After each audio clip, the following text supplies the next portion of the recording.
లేదు. ఆయనకి ఇష్టము లేదు. నీవు మొక్కుకొనిన దానిని చెల్లించుము. నీవు మొక్కుకొని చెల్లింపకుండుట కంటే మొక్కుకొనకుండుటయే మేలు. నీ దేహమును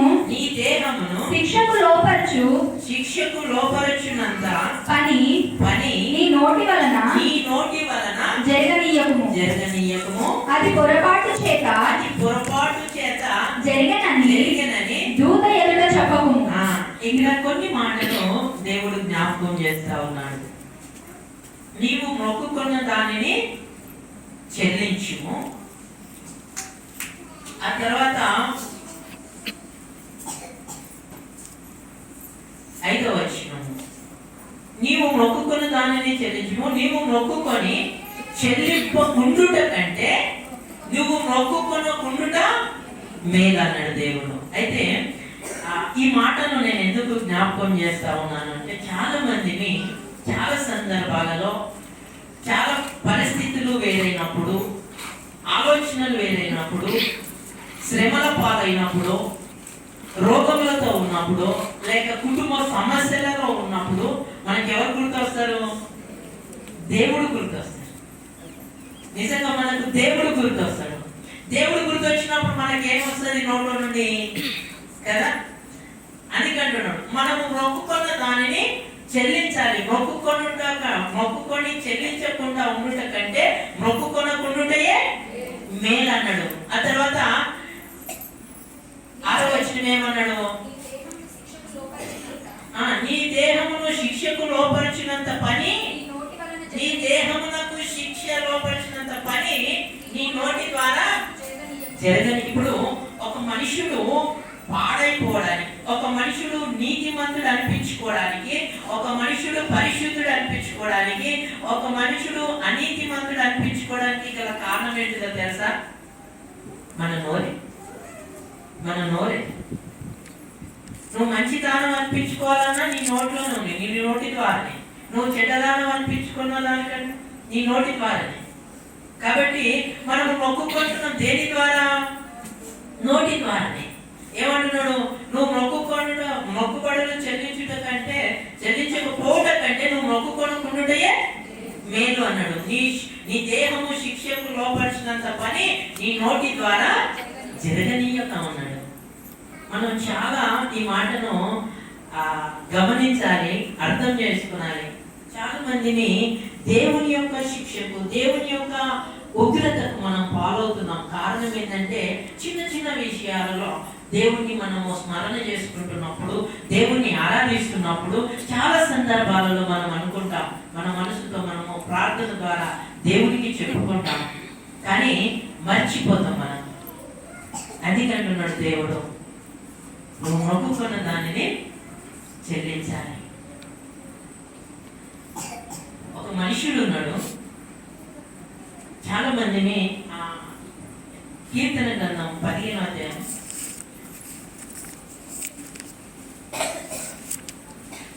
4వ వచనంలో ఉన్నది. చెత్త మాట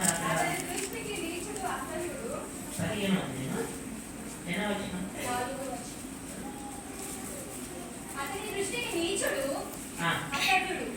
అతడు యెహోవాయందు భయభక్తులు గల వారిని సన్మానించును. అతడు ప్రమాణము చేయగా నష్టము కలుగును మాట తప్పుడు.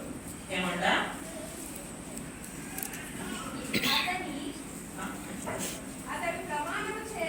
అతడు ప్రమాణము చేయగా కష్టము కలిగినను మాట తప్పడంట. అతడు ప్రమాణము చేయగా నష్టము కలిగిన మాట తప్పడు. అమ్మా, మనము మొక్కుకున్న దానిని మనము చెల్లించకుండా ఉంటే, మనము మొక్కుకున్న దానిని ఎంత కష్టమైనా మనం ఎవరికి మాట ఇస్తున్నాము?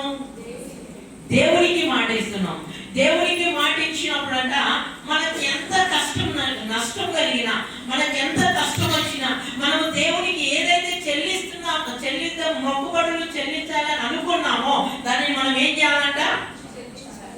చెల్లించాలంట. ఈ ధర్మశాస్త్ర గ్రంథంలో చాలా సందర్భాలలో ఈ మొక్కుబళ్ళ గురించి చాలా చాలా దేవుడు రాసించున్నాడు. నేను అవన్నిటిని వివరించను కానీ 2 విషయాలను నేను జ్ఞాపకం చేస్తా. ఇక్కడ అతడు ప్రమాణము చేయగా నష్టము కలిగిన మాట తప్పదు. ఒక వ్యక్తి ఉన్నాడు, అమ్మ వినండి, ఒక వ్యక్తి ఉన్నాడు. ఆ వ్యక్తి యుక్త అనే ఒక వ్యక్తి ఉన్నాడు. మీరు విన్నారా యుక్త గురించి ఎప్పుడన్నా? విన్నారా?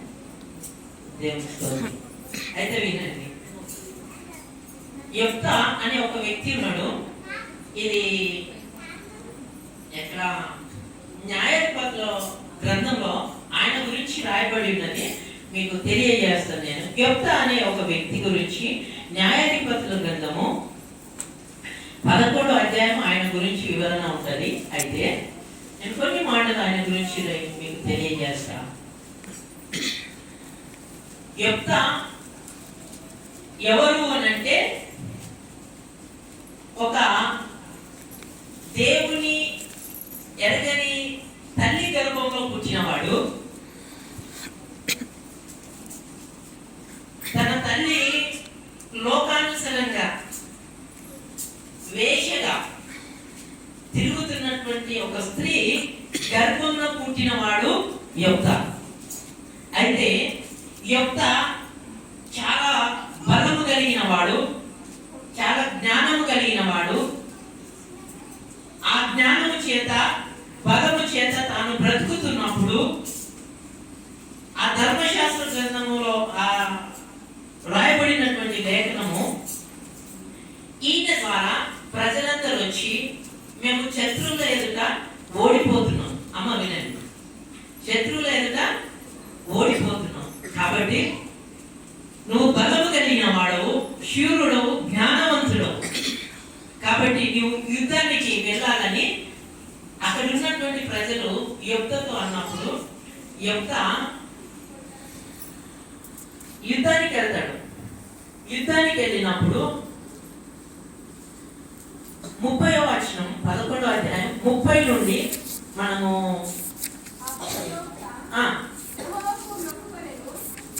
అమ్మ అయితే వినండి. యుక్త యుద్ధానికి బయలుదేరుతున్నాడు. ఏడికి? యుద్ధానికి వెళ్తున్నాడు. యుద్ధానికి వెళ్ళినప్పుడు ఆయన వెళ్తున్నప్పుడు దేవుని దగ్గర ఒక మనవి చేసుకున్నాడు.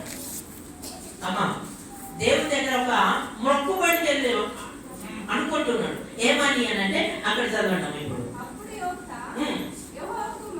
యెహోవాకు మొక్కుకొనెను, ఎట్లనగా నీవు నా చేతికి అమోనీయులను నిశ్చయంగా అప్పగించిన ఎడల నేను అమోనీయుల యొద్ద నుండి క్షేమముగా తిరిగి వచ్చినప్పుడు నన్ను ఎదుర్కొనుటకు నా ఇంటి ద్వారము నుండి బయలుదేరి వచ్చినదేదో అది యెహోవాకు ప్రతిష్ఠితమగునని మరియు దహన బలిగా దానిని అర్పించుదన నేను అమోరీలతో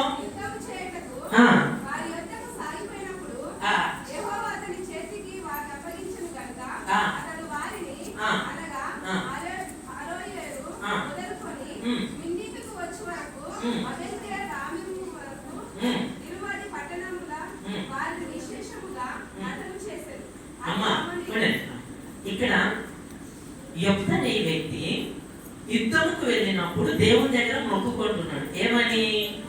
మంచిగా వినండి, ఈ అమోనీయులను మొత్తం నా చేతికి అప్పగించాలి, నేను వారిని అర్థం చేయాలి, నేను మరలా క్షేమంగా ఈ పట్టణానికి తిరిగి నా గృహానికి నేను రావాలి, అలాగున నువ్వు నాకు ఆశీర్వదించు.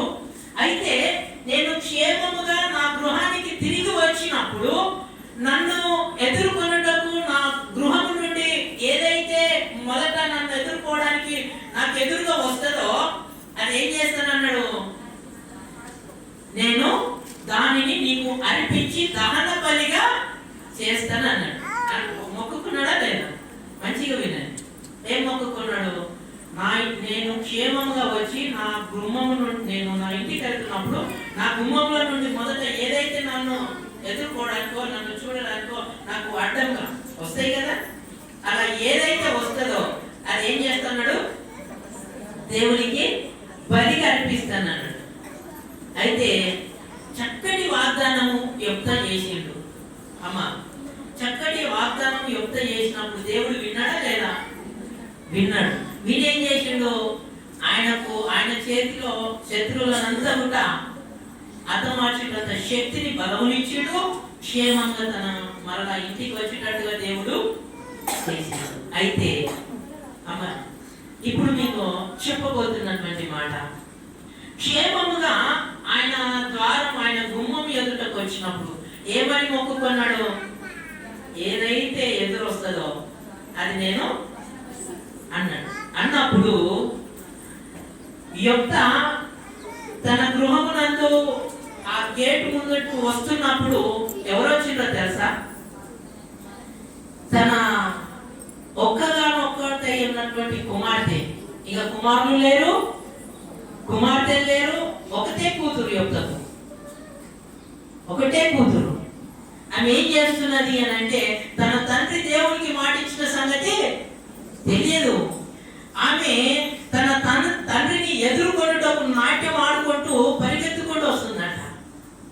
ఆలోచించండి. ఇప్పుడు పరిగెత్తుకుంటూ వచ్చినప్పుడు ఈ యెఫ్తా యొక్క శరీరం పీసులైపోయింది. అవునా? బట్టలు నింపుకున్నాడు. నన్ను ఎంత అవమానపరిస్థితివా నా కుమార్తె అని బట్టలు నింపుకొని కూర్చున్నాడట. ఏమైంది తండ్రి అని అడిగితే, నేను ఈ విధంగా దేవుణ్ణి మొక్కుకున్నా, నా మరి గుమ్మంలో నుండి ఏదైతే మొదట నాకు ఎదురవుతుందో దానిని నేను ఎవరికి ఇస్తున్నాను? దేవునికి ఇస్తున్నాను. ఇవ్వడం అంటే మళ్ళీ అక్కడ రెండు విషయాలు చెప్పాడు. అర్పిస్తానన్నాడు, బలిగా ఇస్తానన్నాడు. ఇప్పుడు ఏం చేయాలి యెఫ్తా? అమ్మ, యెఫ్తా ఏం చేయాలి? ఇప్పుడు ఒకటే కూతురు ఉంది, మళ్ళీ కూతురు లేరు, మళ్ళీ కుమారులు లేరు. ఆ ఒక్కగానే నా కుమార్తె ఎదురు వచ్చినప్పుడు తండ్రి పానము ఎలా ఉంటుందో మీరు ఆలోచన చేయండి. కానీ యెఫ్తా ఏం చేసిండు? ఎవరికి మొక్కుకున్నాడు? దేవునికి మొక్కుకున్నాడు. ఇప్పుడు తన బిడ్డను దహన బలిగా దేవునికి సమర్పించాడు. తన కుమార్తె మరి వివాహము కాని కుమార్తె, కన్యకగా ఉన్నటువంటి కుమార్తెను దేవునికి మొక్కుకున్నాడు. కాబట్టి దేవునికి మొక్కుబడి చెల్లించాడు. నేను ఎందుకు ఈయన స్పెషల్గా చెప్తున్నానంటే, మనము అతడు ప్రమాణము చేయగా నష్టము కలిగినను అర్పించాల్సిందే. ఇప్పుడు ఎంత నష్టం వచ్చింది యెఫ్తాకు ఆలోచించండి. డబ్బు ఇస్తున్నాడా? మొదటనే ఇంత ధనం ఇస్తా ప్రభా, లేకపోతే ఇన్ని మేకలు, ఇన్ని గొర్రెలు, ఇన్ని దూడలు ఇస్తానని అన్నాడా? అనింటే ఆయనతో లెక్కలేనన్ని సమృద్ధి ఉన్నది. కానీ తను ఏమనుకున్నాడు? తన శ్రేష్టం అంటే ద్వారం గుండా ఏదైతే నాకు ఎదురు వస్తుందో తన బిడ్డ వస్తుందని కూడా అనుకోలేకుండొచ్చు. అక్కడ రాయబడలేదు. కానీ తన కూతురు వచ్చి రావడంతోనే దేవునికి మాట ఇచ్చిండు. కాబట్టి తన కుమార్తెను దేవునికి బలిగా ఇచ్చాడు. ఇది నిజమైనటువంటి మొక్కుబడి. చాలా మందిని ఇప్పుడు దేవునికి ఇచ్చే విషయంలో చాలా మందిని మొక్కుకుంటాం కానీ ఆలస్యం చేస్తాం. మొక్కుకుంటాం కానీ కొంతమంది చెల్లించరు. మొక్కుకుంటాం కానీ ఇవ్వడానికి ఎండపోతాం. మొక్కుకుంటాం కానీ మన హృదయము ముందుకెళ్ళదు. ఇప్పుడు యెఫ్తా ఏం చేయాలి చెప్పండి? ఒకటే కుమార్తె, ఇంకా సంతానము మగ సంతానం అదే కొంత చదువుకుంటే ఇంకా మగ సంతానం లేదు, ఆడ సంతానం లేదు, ఇంకా ఏది లేదు. ఒకే ఒక కుమార్తె. ఆలోచించండి, మనమందరము కూడా దేవుని విషయంలో ఏదైనా మొక్కుబడులు చెల్లించాలని ప్రార్థన చేసుకుంటే అది మనము చెల్లించాలి. ఏమన్నాడు 15వ అధ్యాయంలో కీర్తన 4, నష్టము కలిగి అతడు ప్రమాణము చేయగా నష్టము కలిగిన అని మాట యొక్క మాట తప్పిడా ప్రభా నన్ను క్షమించు, ఈమె తప్ప ఈ కూతురు నాకు, ఈమె తప్ప ఈ బిడ్డ తప్ప ఇంకా సంతానం లేదు, ఈమె తప్ప ఇంకేమైనా అడుగు ప్రభా నన్ను క్షమించన్నాడా? అన్నాడా? అన్నింటి దేవుడు క్షమిస్తుండే నేను. కానీ నష్టము కలిగిన మాటలు మనం చాలా మందిని దేవుడికి మాటిస్తాం, ప్రమాణం చేస్తాం, మొక్కుకుంటాం, నష్టం వచ్చేసరికి మళ్ళా సంవత్సరం చూద్దాం అనుకో. ఈ సంవత్సరము ఏమంటారు, ఈ సంవత్సరం ఏమి లేదు, మళ్ళా సంవత్సరం చూద్దాం అనుకుంటాం. ఆ సంవత్సరం కూడా అట్లాగే ఉంటుంది. అప్పుడు ఏమనుకుంటాం, ఆ మొక్కుబడిని మనము మర్చిపోతాం.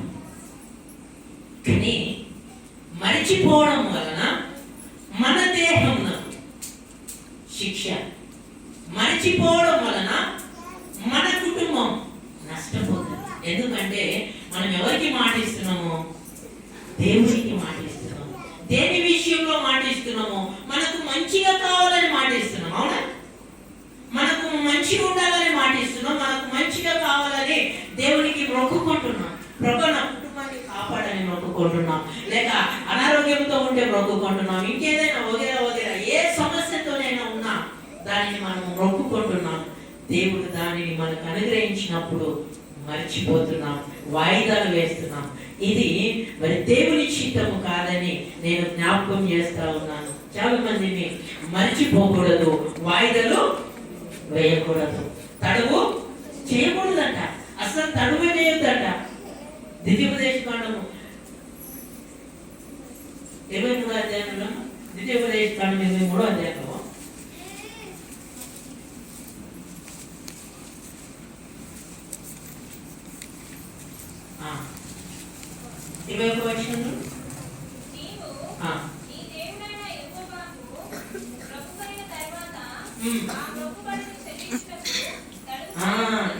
నీవు నీ దేవుడైన యెహోవాకు మొక్కుకున్న తర్వాత ఆ మొక్కుబడి చెల్లించుటకు తడువు చేయకూడదు, తడువు చేయకూడదు.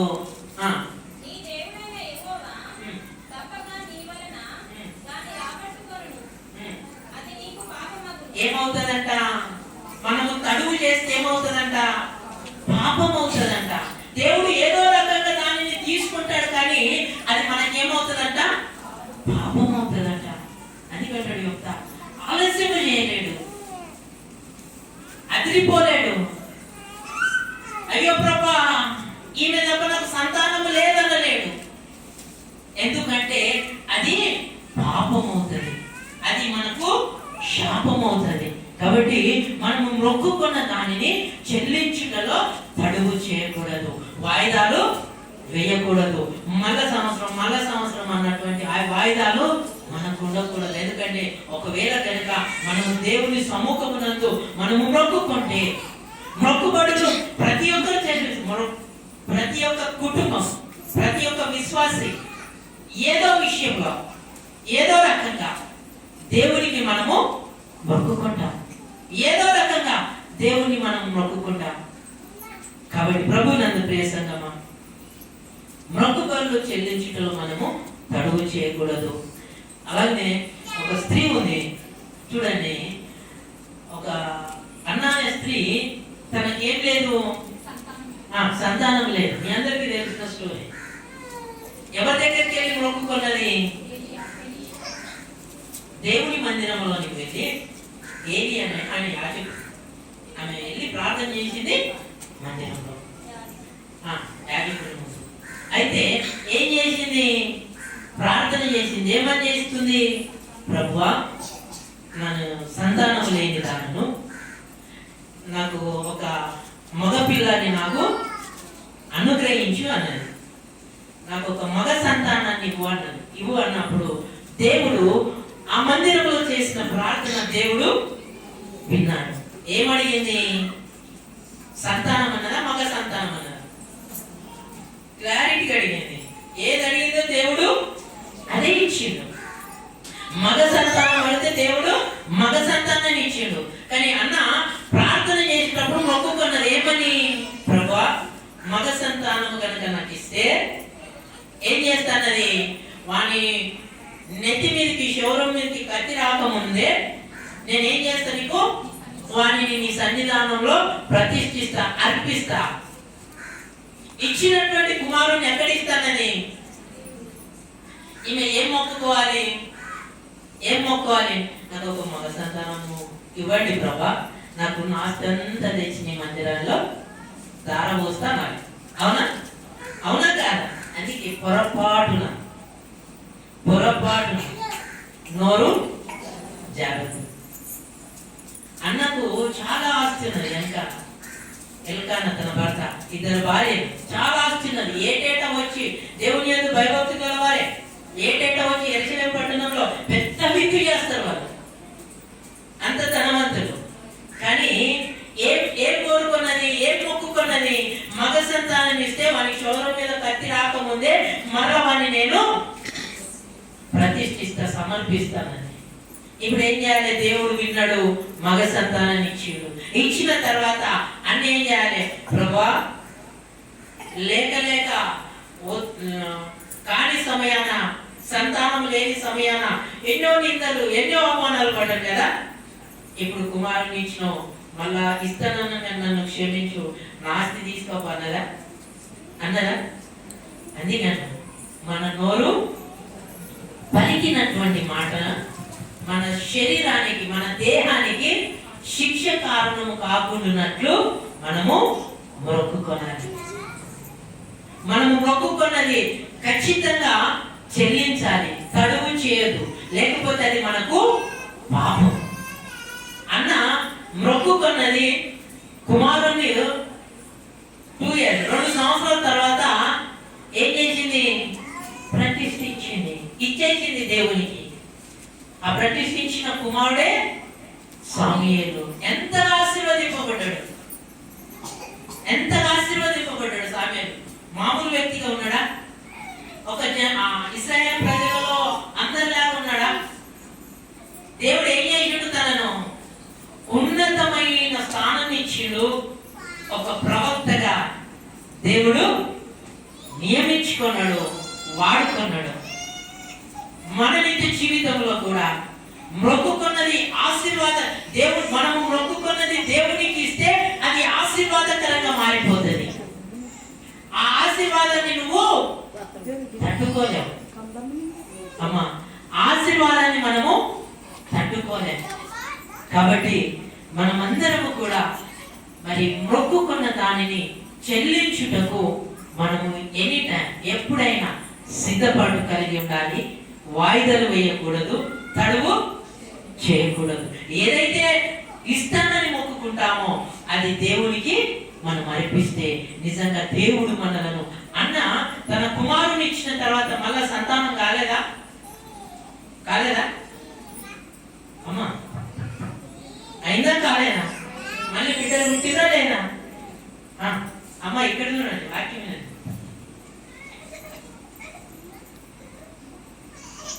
అన్న మొదటి కుమారుణ్ణి దేవుని మందిరానికి ప్రతిష్ఠించిన తర్వాత అన్నకు మళ్ళా సంతానము రెగ్యులర్ ఉన్నానికి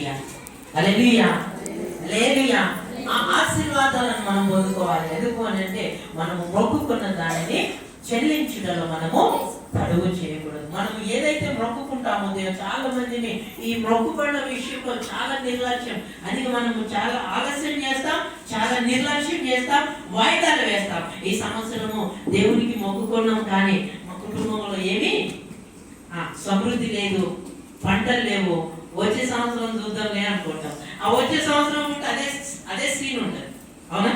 కాబట్టి మనము ప్రమాణము చేసినప్పుడు నష్టము కలిగిన మాట తప్పకూడదు, నష్టము కలిగిన మాట తప్పకూడదు. ఎందుకు అని అంటే మనం ఈరోజు దేవుడు దేవుడు మనము మొక్కుకున్న దానిని దేవుడు మనకు అనుగ్రహించినప్పుడు మనం ఇచ్చుటలో తడవు చేయకూడదు.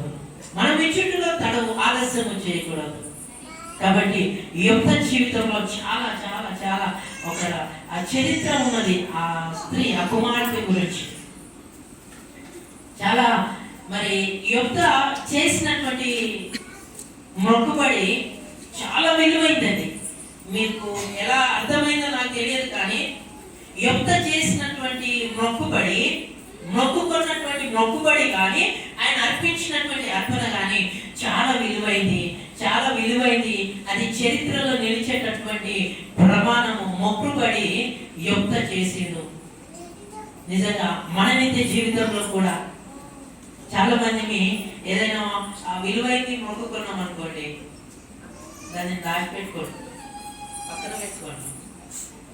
ఏదో ఒకటి వేరే రకంగా మా దేవుడే కదా, మన దేవుడే కదా సర్దుకుంటాం, మా దేవుడు మమ్మల్ని క్షమిస్తాడని ఏదో రకంగా. ఇప్పుడు అద్భుతం జరిగింది అనుకోండి, ఒక కుటుంబంలో సమృద్ధి వచ్చింది అనుకోండి,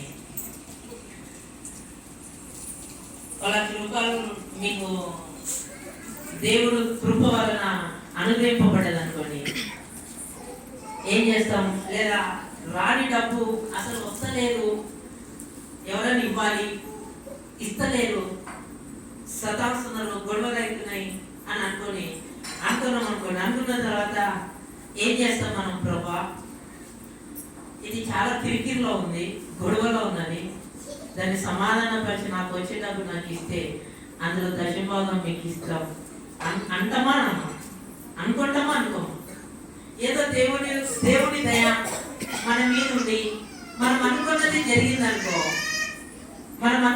జరిగిందనుకో దశభాగం అంటే ఎంత లక్షల? మీ అందరూ దేవుని కృప వలన ₹1,00,000 మనకు వచ్చినాయి. ఇప్పుడు దశభాగం ఎంత ఇవ్వాలి?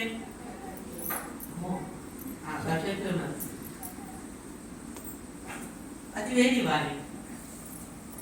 మరి ఇప్పుడు చెప్పండి, వచ్చిన అమౌంట్ లో ఈ 10% మనం తీసుకొని ఇస్తున్నామా దేవునికి? ఎంత ఇస్తాం? నేను చెప్పాలి కదా. కాబట్టి ఈ యొక్క జీవితంలో అన్న జీవితం ఇట్లా చాలా మంది ఉన్నారు, అది జరగలేదు. కాబట్టి వాళ్ళు ఆశీర్వదింపబడ్డారు. యొక్క మరలా సంతానాన్ని దేవుడు అనుగ్రహించాడు. యొక్కకు మరలా ఉన్నతమైనటువంటి స్థానంలో దేవుడు నిలబెట్టాడు. సమృద్ధితోని, ధనముతోని, వ్యవసాయంతోని, భూములతోని, ప్రతి దానిని దేవుడు యొక్కకు అనుగ్రహించాడు. ఈరోజు మనము అయ్యో అయిపోతుందేమో, ఇది అయిపోతే ఇక నా జీవితంలో లేదేమో అని మనం అనుకోకూడదు. అది ఇచ్చి చూస్తే, అది ఇచ్చిన తర్వాత దేవుడు మరలా మన ఎడల మౌనంగా ఉండే దేవుడు కాడు. కాబట్టి ప్రభువునందు ప్రియ సంగమా, మరి మొక్కుకున్న దానిని మనము చెల్లించుటకు తడవు చేయకూడదు. రెండవదిగా వాయిదా వేయకూడదు. మూడవదిగా చెల్లించకుండా ఉండకూడదు. కాబట్టి మనమందరం ఏదో విషయంలో ఏదో రకంగా దేవునికి మొక్కుకుంటున్నాం. మరి మొక్కుబడులు ఆలస్యం చేస్తే అది పాపము, అది మనకు ఉరి అని దేవుని వాగ్దానం, దేవుని వాక్యము మనకు తెలియజేయబడతా ఉన్నది. కాబట్టి మనమందరము కూడా దేవుని సముఖమునందు దేవుని యొక్క మరి మాటల చేత ఆదరణ పడుతూ దేవుని యొక్క వాక్కు చేత మనము నడిపింపబడుతున్నాము. కాబట్టి ప్రతి విషయంలో కూడా మనకు దేవుని వాక్యమే ఆధారం.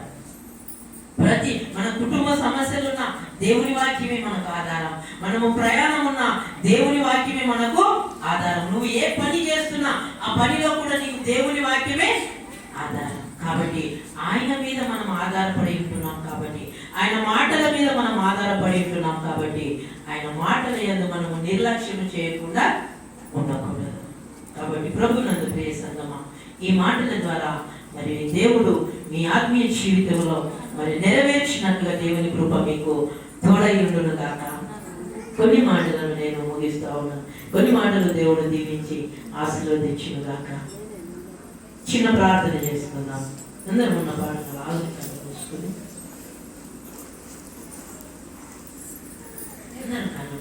నిజంగా దేవుడు మాట్లాడిన మాట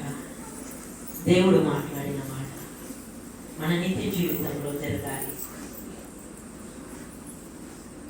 మనము ఏ విషయంలో కూడా దేవునికి ఇచ్చే విషయంలోనైనా, మొక్కుబడుల విషయంలోనైనా మనము తడుగు చేయకూడదు, ఆలస్యము చేయకూడదు.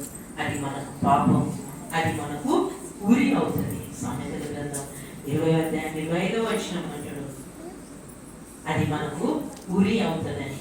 కాబట్టి మనము మరి ఇచ్చే విషయంలో కానీ, సమర్పించే విషయంలో కానీ, మొక్కుబడిలో కానీ జాగ్రత్త కలిగి ఉండాలి. జాగ్రత్త కలిగి ఉండాలి. మన నోరు పలుకుతుంది, మన నోటికి అదులుండవు, పలికేస్తుంది, కానీ దాన్ని నెరవేర్చాలి. అది నెరవేర్చకపోతే పాపం, అది అనుసరించకపోతే పాపం, అది నెరవేర్చకపోతే మన కుటుంబానికి అది శాపంగా మారిపోతుంది, ఉరిగా మారిపోతుంది. కాబట్టి మన నోరు జాగ్రత్త. మనం మొక్కుకున్నది ఏదైనా దేవుడికి ఇచ్చుటలో తలుగు చేయకూడదు. తండ్రి నీకు స్తోత్రం. అందరం కూడా ప్రార్థన చేశాం. అవును ప్రభా, మాతో ఈరోజు మాట్లాడిన మాట మా జీవితాలలో నెరవేర్చుకున్నట్లుగా మాకు సహాయం చేయండి. మేము తడుగు చేస్తున్నాం, వాయిదాలు వేస్తున్నాం, నెక్స్ట్ ఇయర్ అంటున్నాము, కానీ మేము అనుకున్నది మొక్కుబళ్ళు చెల్లించలేకపోతున్నాం. తండ్రి, ఈ సంవత్సరం అలా జరగకూడదు నాయన. నష్టము కలిగిన ప్రమాణము చేసి నష్టము కలిగిన మాట తప్పదు. అలాంటి జీవితం, అలాంటి కృప మా అందరికి అనుగ్రహించండి ప్రభా. తండ్రి, బయలుపరిచిన నీ మాటని ఎంతో మేమందరం విశ్వాసం ఉంచి ఆ విశ్వాసము చేత ముందుకు మరి బలపడి నడుచుకున్నటకు మీరు సహాయం చేయండి. తండ్రి, విన్న ప్రతి హృదయాన్ని దర్శించండి, ప్రతి హృదయంలో దర్శించండి. నీ మాటల ద్వారా ఆశీర్వాదం, నీ మాటల ద్వారా సమాధానం, నీ మాటల ద్వారా శాంతిని మీరు అనుగ్రహించండి. మరొక మారు ప్రభా, నీ ప్రియ దాసులందరినీ మీ కృపలో జ్ఞాపకము చేసుకుని విన్న ప్రతి మాట మర్చిపోకుండా మీరే దర్శించి మహిమ పొందుకోమని యేసుక్రీస్తు నామములో మిమ్మల్ని అడిగి వేడుకొనుచున్నాము తండ్రి. ఆమేన్.